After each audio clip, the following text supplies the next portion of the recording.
예루살렘 오순절 마가의 다락방에 성령이 강력히 임함으로 말미암아 엄청난 변화가 일어났습니다.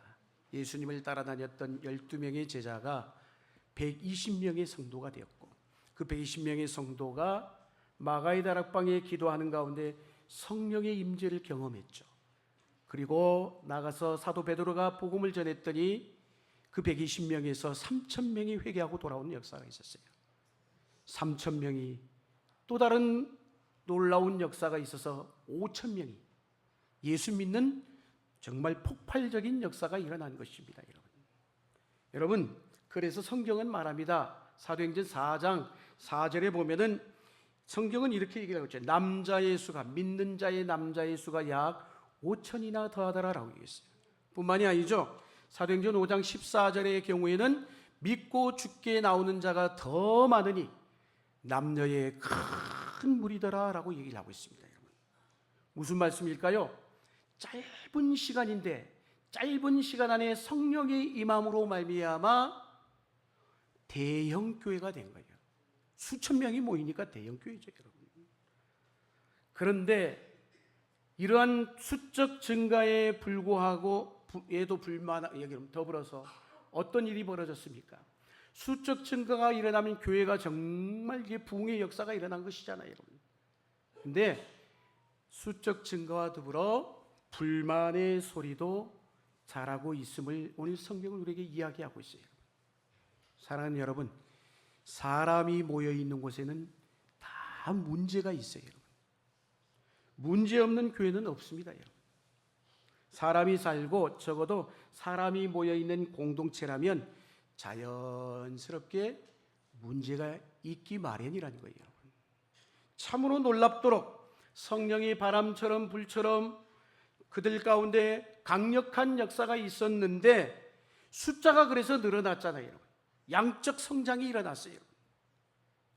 근데 그와 더불어 교회 안에 문제도 생겼다는 것이에요. 그렇습니다, 여러분. 이 땅에 있는 교회는, 지구상에 있는 교회는 완전하지가 않아요, 여러분. 왜?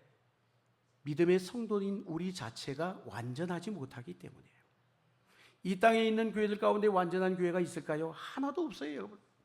사람이 모이면 자연히 문제도 많아지게 돼 있다는 거예요, 여러분. 오늘 본문을 보니까 지난주에 말씀드렸던 아나니아와 삽비라 사건과 더불어서 또 하나의 문제가 발생한 거예요. 어떤 문제일까요? 이번에는 구제하는 문제였어요. 남을 돕는 문제였다는 것이에요, 여러분. 말씀을 보면 예루살렘 교회 안에는 헬라파 유대인과 히브리파 유대인이 함께 있었다라고 했어요. 그들은 서로 물건을 통용하고 함께 믿음의 공동체를 이루어갔어요, 여러분. 당시에 여러분, 과부로 살아간다는 건 쉽지 않았어요, 여러분. 과부 혼자 스스로 자립할 수 있느냐? 어려웠다는 것이에요. 그래서 사도들 앞에 많은 사람들이 자기들의 재산을 팔고 자기들의 물질을 과부를 돕는 일에 도우라고 가지고 왔단 말이에요, 여러분. 그래서 구제하는 일을 감당했어요. 나눠주는 일에 힘을 쓰고 애를 썼단 말이에요. 나름대로 사도들은 공평하게 나눈다고 했을 것입니다. 공평하게 나누지 않겠습니까, 여러분? 누군 많이 주고 어떤 사람은 적게 주고 그럴 수가 없죠, 여러분. 다 똑같이 나눈답시고 나눴는데 어떤 문제가 생긴 거예요? 항상 불만 세력은 있는 거예요. 헬라파 유대인들이 뭐예요? 불만이 있는 거예요. 왜 우리에는 이것밖에 안 주냐는 거예요. 불공평하다는 거예요, 여러분. 사랑하는 여러분, 갈등의 주제가 뭐예요? 먹는 문제예요, 먹는 문제. 이 먹는 문제는 예나 지금이나 늘 함께 우리 가운데 하는 단골 주제 가운데 하나인 것이에요. 먹는 문제, 그 당시에도 그렇고요, 지금도요, 결코 이 먹는 문제는 작은 문제가 아니잖아요, 여러분. 가끔 무슨 행사를 하거나 어떤 모임에 가보면은 그 모임 전에 식사를 합니다. 식사를 해보면은 식사하는데 그냥 난리예요, 난리. 서로 먼저 먹겠다고. 서로 뭐 또 음식이 부족하면 부족하다고. 또 음식을 받고 와가지고는 또 뭐라고 합니까? 음식이 또 뭐 이러니 저러니 음식 타박을 합니다, 여러분. 먹는 문제, 사실 이 문제가요, 골이 깊어지면 갈등을 가져올 수밖에 없는 거예요. 당연히 똑같이 나눈다고 나눴을 거란 말이에요. 그런데도 사람들의 마음이 다 똑같아요? 똑같지가 않아요, 여러분. 받아들이는 입장은 다 다를 수 있다는 것입니다, 여러분. 이 공평함의 문제는 늘 사람들이 모인 곳에 존재하는 문제인 것이에요. 여러분, 정의라는 게 뭐예요? 정의라는 게 분배의 문제하고 늘 연결되어 있잖아요. 분배의 방식에 따라서 그래서 정치 구조도 나뉘어지잖아요.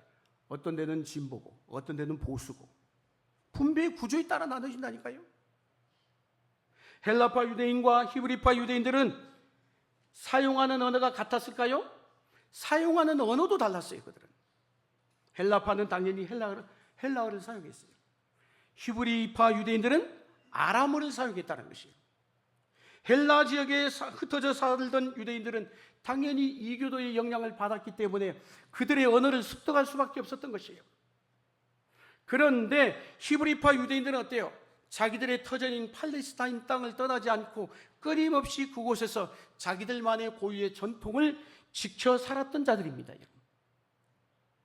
같은 유대인이지만 문화나 언어나 같지가 않은 거예요. 차이가 있는 거예요. 우리 믿음의 성도들도 똑같잖아요, 여러분. 수백 명이 모여 있지만 여러분, 우리가 자라온 배경과 환경과 문화가 똑같다라고 얘기할 수 있어요? 생각하는 것도 가치관도 다 달라요, 여러분. 똑같지가 않죠, 여러분. 그러나 예수를 믿었기 때문에 예수 안에서 하나의 공동체가 되었던 거예요. 즉 그리스도인이 된 이후부터는 뭐라는 거예요? 하나여야 한다는 것이에요. 할렐루야. 그런데요, 이상하리만큼 사람들은 모이면 항상 편이 만들어져요. 이것은 인간 사회에 일어나는 풍경 중에 하나예요. 갈등이 여기서 생긴 것입니다. 파가 만들어지면 안 되는 것이에요. 그리스도인이라면 그리스도 안에서 하나로 녹아져야 되는 것이에요. 그런데 인간은 갈라놓는 것을 잘해요. 우리 정치도 그렇잖아요, 여러분. 구제에 있어서 공평하고 공정해야 하지만 사람이 하다 보면 어때요? 착오가 있을 수 있거든요. 실수할 수 있거든요. 나름대로 하는데도 불구하고.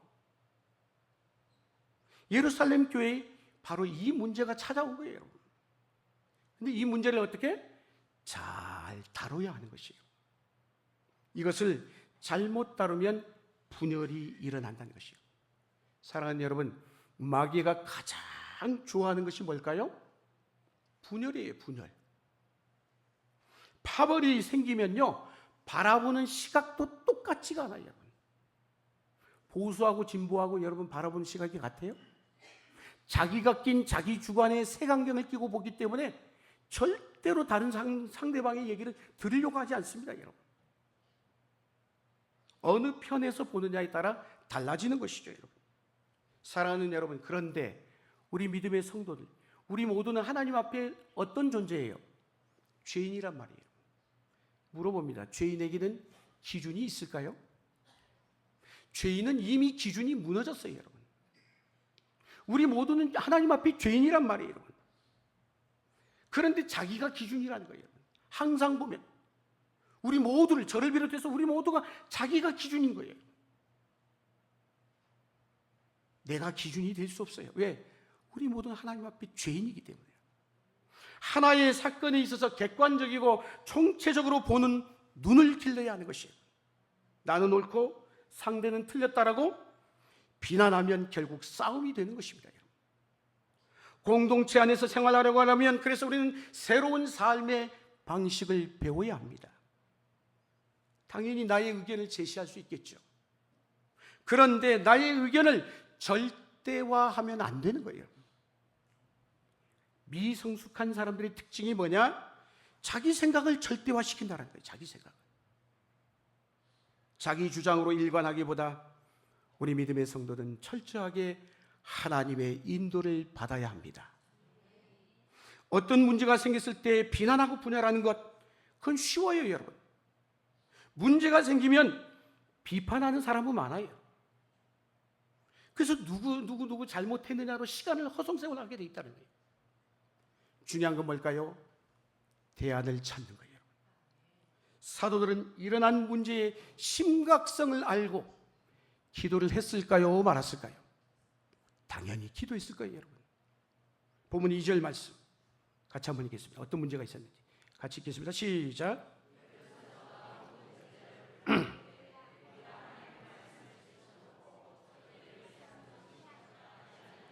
아멘. 사도들은 문제의 근본적인 원인을 찾으려고 했어요.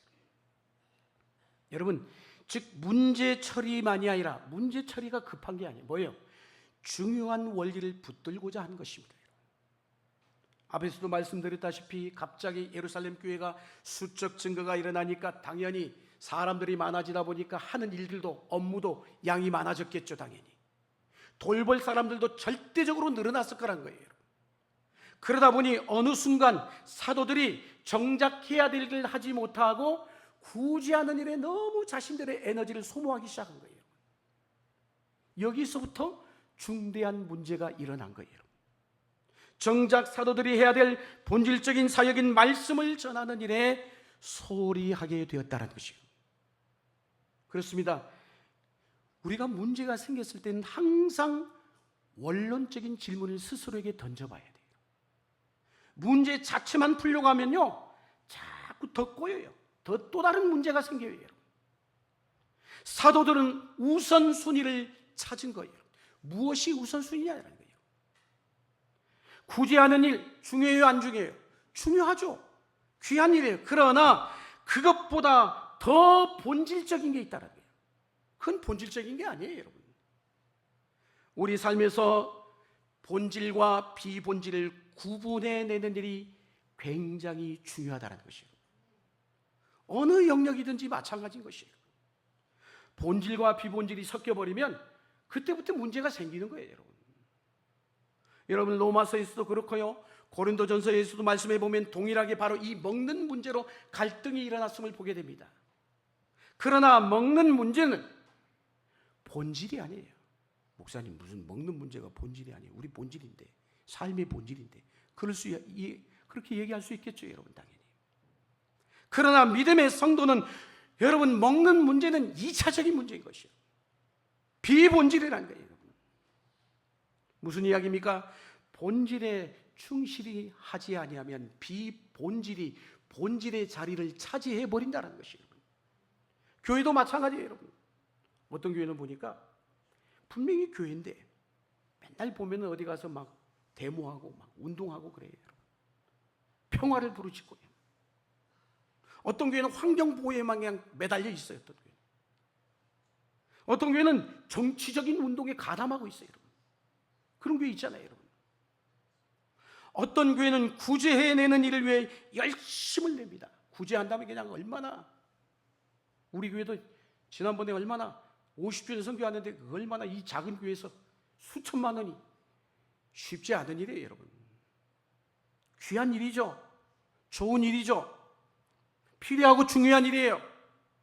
그러나 그런 것들은 교회의 본질과 목적이 아니라는 것이에요. 교회가 해야 될 본질적인 다른 이유가 뭐냐? 본질이 뭘까요? 바로 진리를 지키는 일인 것입니다. 할렐루야. 진리를 지킨다는 게 뭘까요? 말씀을 지키는 것이에요. 사도들은 바로 이 문제가 일어나다 근본적으로 그렇게 접근한 거예요, 여러분. 그래서 사도들은 뭐라고 얘기합니까? 우리가 하나님의 말씀을 제쳐놓고 세상에 구제하는 일, 남 돕는 일, 접대하는 일에 일삼는 것에 우리가 신경을 썼구나. 이건 하나님이 기뻐하는 일이 아니야. 마땅치 않도다. 이렇게 자기 스스로에게 질문하고 깨달은 거예요, 여러분. 사랑하는 여러분, 본질적인 것을 놓쳐버리면 교회는 혼란에 빠질 수가 있어요. 공동체를 세워가는 힘은 다름 아니라 말씀에 있는 줄로 믿습니다. 말씀이 중심을 딱 잡고 있으면 교회가 부흥되게 돼 있어요. 우리 믿음의 개개인의 성도들도 말씀 안에 딱 버티고 있으면 아무리 혼란이 와도 흔들리지 않게 되어 있다는 것이에요. 할렐루야. 말씀이 약한 공동체는 무너질 수밖에 없어요. 방향을 잃어버려요. 11사도 모두가, 여러분 12사도 보세요. 모두 다 이게 함께 모여서 이 얘기를 했을 거 아니에요. 그런데 어느 하나 다른 의견을 제시하지 않아. 모두 다 그래, 맞다, 우리가 이걸 놓치고 있었구나. 의견 일치를 본 거예요, 여러분. 성령께서 주시는 확신이었단 말이에요. 자, 그래서 오늘 본문 4절 어떻게 얘기합니까? 사도들이 4절 말씀 같이 한번 읽겠습니다. 시작. 아멘. 초대교회로부터 오늘 우리에게 주신 매우 중요한 교훈이 바로 이거예요. 핵심적인 원리인 것이에요. 교회를 세워나가는 핵심의 원리가 뭐예요? 말씀과 기도라는 거예요. 할렐루야.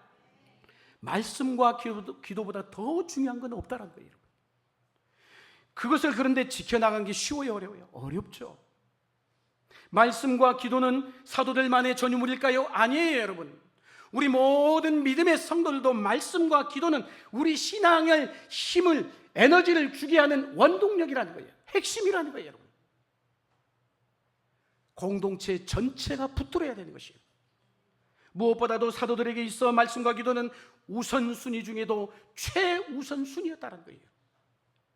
그래서 에베소서 2장 20절에 사도 바울이 이런 말씀을 우리에게 던져주고 있어요. 읽겠습니다. 너희는 사도들과 선지자들의 터 위에 세우심을 입은 자라. 그리스도 예수께서 친히 모퉁이 돌이 되셨느니라. 아멘. 오늘날의 교회는요, 너무 많은 것을 하려고 하다 보면 핵심을 놓쳐버려요. 핵심을. 다른 것은 아무리 열심히 한다 할지라도 만일에 말씀과 기도가 빠져버리고 약화된다면 그 교회는 힘을 잃어버릴 수밖에 없다는 거예요. 조직 필요합니다. 조직 필요하지 않은 게 아니에요. 필요해요. 조직이 탄탄해야 되죠. 좋은 프로그램들이 있어야 되죠. 개발해야 되죠. 교회를 운영해 나가는 지혜와 전략이 있어야 되겠죠, 당연히. 그러나 필요하지만 좋은 위치에, 여러분, 예를 들어서 우리 교회만큼 좋은 위치 어디 있어요? 제가 왔더니 우리 장로님들이 늘 하는 얘기가 우리 교회에 참 좋은 위치에 있다는 것이, 중심에 있잖아요, 시내.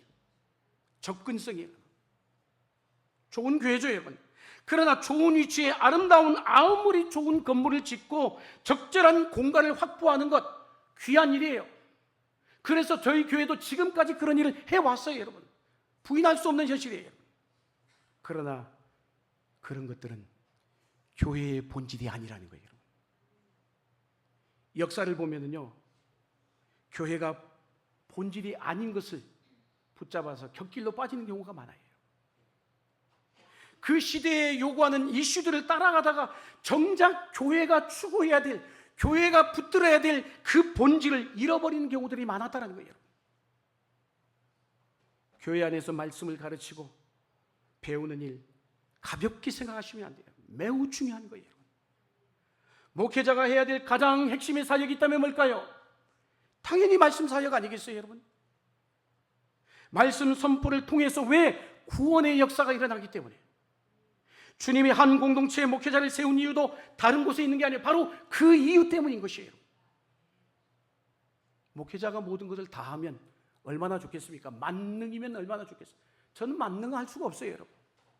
그러나 다른 것을 아무리 잘한다 해도 목회자가 강단에서 선포되는 말씀에 소홀히 하면 그 교회는 한순간에 위기가 올 수밖에 없다는 거예요, 여러분.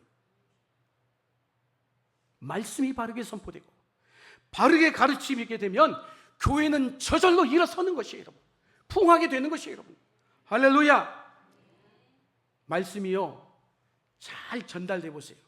그러면 오늘 본문의 문제가 되는 구제도 잘 이루어지게 돼 있어요. 여러분, 선을 행할 능력이 어디서 올 거가요? 우리 지혜, 경험, 뭐 아무리 쥐어짜요. 그러나 하나님의 말씀으로부터 온다는 사실을 잊으시면 안 되는 거예요. 우리 삶의 모든 에너지와 모든 활동의 동기가 어디서부터? 말씀으로부터 나오는 줄로 믿습니다. 사도들이 말씀을 전하는 일을 소홀히 하면 어떻게 되겠습니까? 과부들에게 빵만 공급한다고 그들이 충분해할까요? 만족할까요? 그들 역시도 말씀이 필요해요. 먹는 문제가 해결된다고 끝나는 게 아니란 말이에요. 아무리 공급을 잘해도 사람은요, 다 이런 사람 저런 사람이 있기 때문에 갈등이 일어나게 돼 있어요. 여러분, 만족스럽지가 않아요. 여러분 이스라엘 백성들이 광야 생활을 여러분 생각해 보십시오. 그들에게 매일같이 풍족하게 만나와 메추라기로 하나님이 먹여주셨잖아요. 여러분, 그런데도 그래요. 원망이 사라졌어요? 불평이 사라졌냐고요? 안 사라졌잖아요. 여러분, 여전히 고기를 달라고 원망하고 불평합니다. 그게 우리의 모습이에요. 우리 인간의 모습이에요. 먹는 문제만 해결된다고 해결되는 게 아니란 말이에요. 주님이 그래서 하신 말씀은 너무나도 정확해. 뭐라고? 주님이 말씀하셨어요. 사람이 떡으로만 살 것이 아니다라고 얘기했어요. 할렐루야. 인간의 문제는 그렇게 간단하지가 않다는 것이에요. 여러분, 몸의 필요하죠. 몸의 필요. 그러나 우리 믿음의 성도는 몸의 필요도 필요하지만 영혼의 영적인 필요가 반드시 채워져야 되는 것이에요. 그게 안 채워져 보세요. 교회에 오면은 매일같이 시험거리야. 매일같이 문제가 일어나요. 그거는 그 어떤 다른 곳에서도 할 수 없는 문제예요. 오직 교회에서만이 할 수 있는 문제인 것이에요. 그런데 오늘날 가만히 보면 세상은 떡의 종교인 것 같아요. 떡의 종교예요. 아무리 그래도 많은 떡을 생산한다고 하고 떡을 탁월하게 분배한다 할지라도 그 떡을 우리 인간의 문제를 해결하겠습니까? 해결해 줄 수 없어요. 여러분, 오늘날같이 얼마나 풍요로운 세상 속에 살아갑니까? 예전보다 훨씬 더 편리해졌잖아요. 그런데도 이전보다 죄송하지만 훨씬 더 많은 불만족, 더 많은 공평하지 못함, 부족함을 느끼며 살아가잖아요. 그 이유가 무엇이겠습니까? 우리 인간이라는 존재는 빵만으로 채울 수 없기 때문인 것이에요. 먹을 것이 없어서 배고픈 게 아니란 말이에요. 여러분, 오늘날의 기갈은 뭘까요? 하나님의 말씀을 듣지 못한 기갈인 것이에요. 그래서 유명한 선지자인 아모스 선지자가 아모스서 8장 11절에 이런 말씀을 했죠. 한번 읽겠습니다. 시작.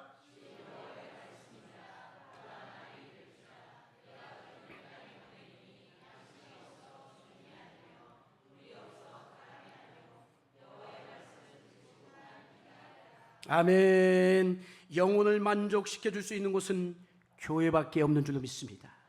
말씀보다 앞서면 안 돼요. 여러분, 사도들은 그것을 정확하게 문제가 생기자 원인을 찾고 정확하게 바라봤던 거예요. 여러분, 세상의 철학이나 사상, 세상의 이론이 아니란 말이에요. 여러분, 하나님의 말씀으로 돌아가야 합니다.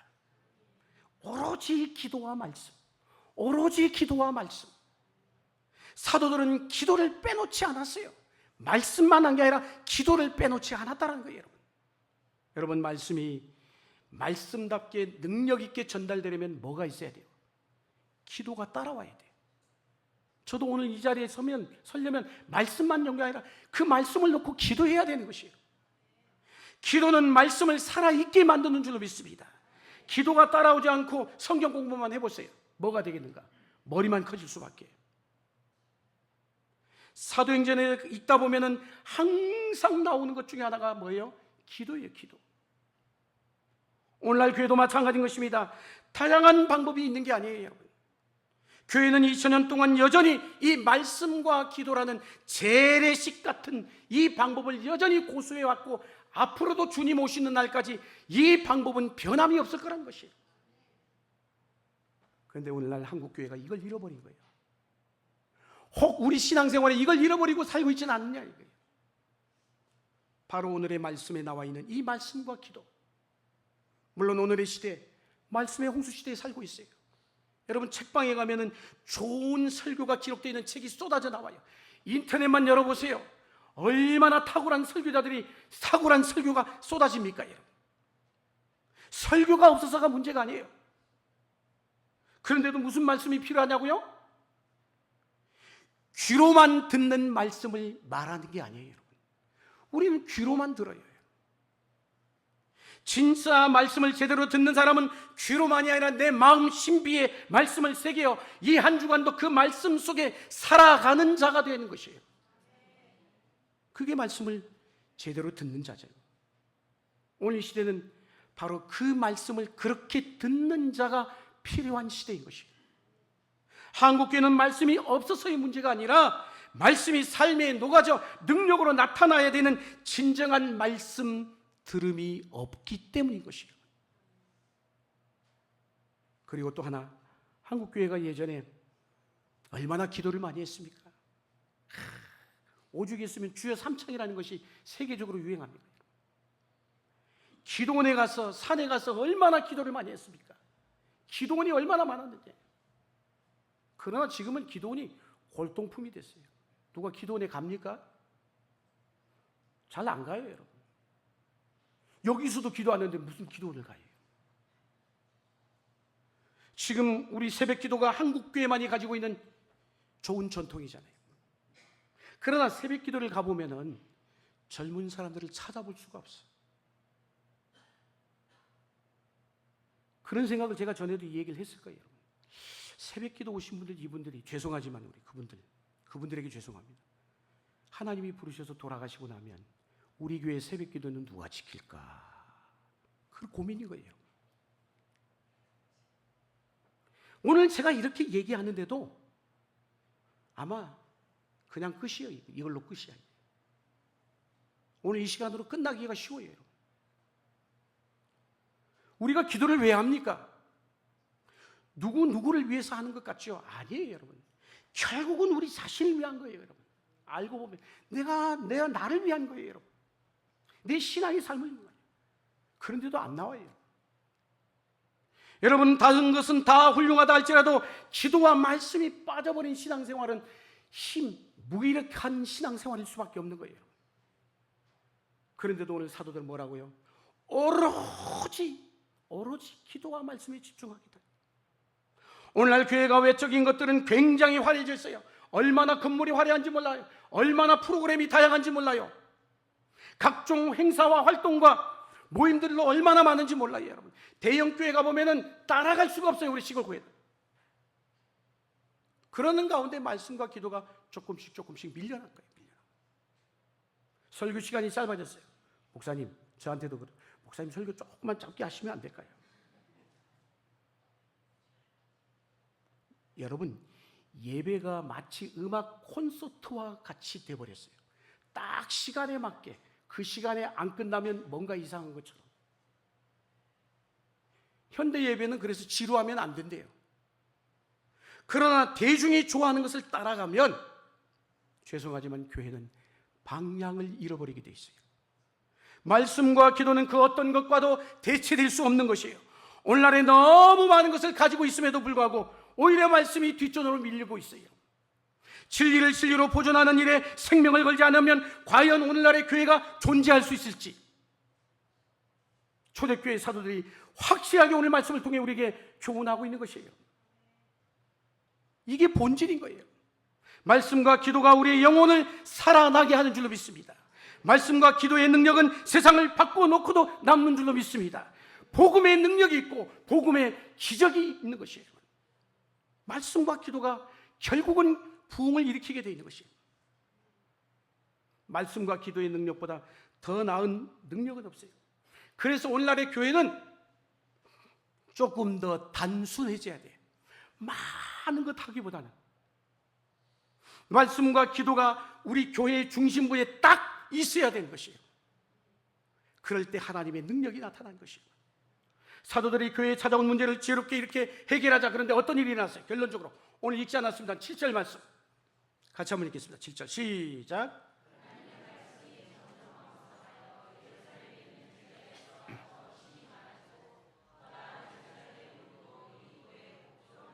아멘. 문제만 해결된 게 아니에요. 갈등이 없는 것으로만 끝나면 안 됩니다, 여러분. 본질을 회복했어요. 본질을 회복했어요. 근데 오늘 본질을 회복하자 어떤 일이 벌어졌어요? 교회가 이전보다 더 강력해졌다고 했어요. 전화위복이 일어난 거예요. 예루살렘에 있는 제자의 수가 많아졌다고 했어요. 말씀의 능력이 구체적으로 나타났어요, 여러분. 문제를 통해서 우리 자신을 정확하게 진단할 수 있어야 돼요. 문제는 우리의 민낯을 보게 하죠. 문제가 드러나는 것 나쁜 게 아니에요. 좋은 거예요, 여러분. 그 문제를 통해서 안일한 그동안 가져왔던 안 좋은 습관에서 답습해서 벗어나야 돼요. 문제가 그게 다시 위기가 아니라 기회란 말이에요. 우리는 변화를 원하지만 변화를 싫어해요, 여러분. 위기가 아니면 우리는 안전한 삶 속에서 변화를 시도하지 않습니다. 살다 보면 문제는 늘 있게 마련이에요, 여러분. 그러나 그 문제를 기회로 바꿀 수 있습니다. 그 당시 사도들은 문제의 원인을 찾아내는 게 쉽지 않았을 거예요. 오늘날처럼 교회론이 정립되어 있는 것도 아니고요, 여러분. 많은 것들이 체계화되어 있는 게 아니잖아요, 여러분. 많은 것들이 오늘의 시대는 사도 바울이 다 정리해 놓은 거예요, 어찌 보면. 사도들이 그런데 기도하는 가운데 하나씩 깨우쳐서 진리로 가르침을 받은 거예요, 여러분. 할렐루야. 하나님의 말씀을 제쳐두고 접대를 일삼는 것이 마땅하지 않다는 것을 큰 깨달음이 온 거예요, 여러분. 오늘 본문은 문제 있는 우리 한국교회, 우리 개인에게 주시는 하나님의 말씀인 것이요, 본질로 돌아가라는 것이요. 말씀의 위기를 맞은 시대입니다. 말씀의 위기는 모든 것의 위기인 것이에요. 교회나 신앙의 위기는 말씀과 기도의 결핍에서부터 시작되는 것이에요. 오늘 한국교회는 세상에 많은 이론과 논리들이 다 들어와 있어요. 원색적인 복음, 오직 하나님의 말씀의 가르침에 더 집중할 필요가 있다는 거예요. 그래서 말씀을 놓쳐버리면요, 교회도 한순간 사사시대가 돼버려요. 각자 자기 소견에 옳은 대로 살아가는 시대. 하나님의 말씀에 있어서 빈곤해지지 않기를 주의 이름으로 축복합니다. 매일 말씀을 묵상하고 말씀의 부흥을 경험하십시오. 말씀이 아니고는 우리 세상에 여러분 그 어떤 이론을 이길 능력이 없어요, 여러분. 이 마지막 시대에 우리가 붙들어야 될 것 말씀이에요. 그리고 또 하나, 엎드려 기도해야 합니다. 기도하는 일에 힘쓰십시다. 코로나를 지나고 난 다음에 두 종류 교회가 생겼대요. 한 곳은 복원이 안 된대요. 그러나 한 곳은 복원이 되어요. 기도가 살아있는 교회가 복원이 빨라요, 여러분. 말씀과 기도가 중요합니다. 기도의 자리에서 씨름하십시오. 말씀을 붙드는 여러분이 되시길 축복합니다. 우리가 말씀과 기도로 끝까지 승리하는 교회가 될 수 있도록 그 일에 헌신하고 쓰임받으시는 우리 모두가 될 수 있기를 주의 이름으로 간절히 축원합니다. 기도하겠습니다.